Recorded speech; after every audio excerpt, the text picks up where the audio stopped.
Is December 1st and the world is marking World AIDS Day. Dalmas Sakali now joins us from Nakuru. Dalmas, how exactly is Nakuru marking this day?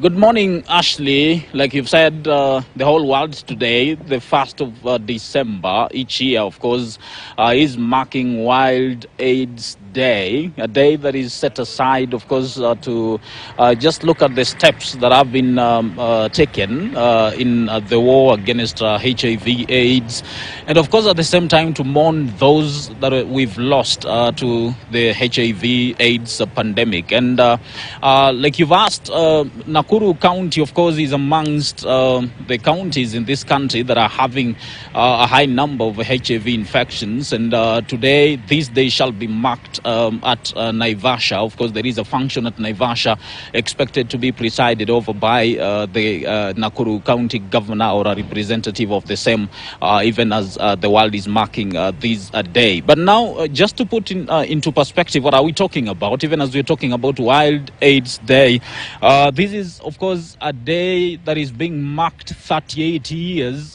since the first case of HIV infection was recorded in the country. We're talking about 1984.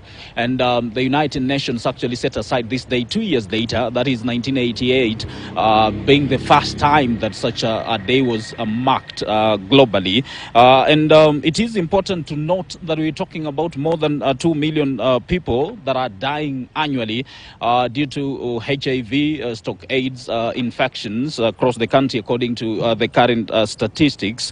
And we're talking about 4.5% HIV prevalence rate amongst adults. I would say teens to adults around 15 to 49 years old, compared to 9.1% in the year 2000. That, of course, means progressive steps have been taken to deal with HIV AIDS and to reduce the number of HIV infections. And looking at prevalence rate, for instance, in 1996, we're talking about 10.5%, around 200,000 deaths.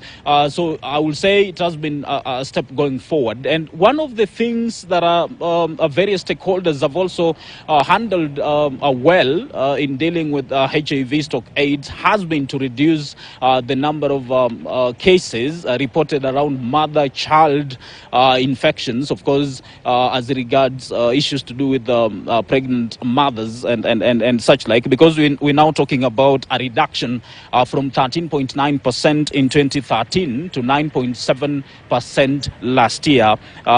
Like currently, as we're talking now, as a country, we are recording approximately 38,000 safe deliveries, of course, safe from HIV stroke AIDS infections. It is also important to note that this day is coming at a time when the country is reporting a shortage of condoms. Of course, one of the methods that have been used to prevent infections around HIV AIDS and other STDs has been the use of various family planning methods, of course, the use of condoms being one of them. And this reduction has been attributed to the fact that Kenya is no longer a low-income country, having graduated, I will say, from a low-income country to a middle-income country. So several issues, of course, being discussed around this day, World AIDS Day, even as the world is marking this day. And of course, we're really hoping that the steps that have been taken will not be pulled back due to setbacks, like, of course, the case of condoms that we're talking about. So we'll be following up to just understand what are some of the statistics that are going to come out, of course, as regards Nakuru and other counties, and of course, across the country, even as we're talking about HIV AIDS, as the world is marking World AIDS Day today, the 1st of December. Ashley.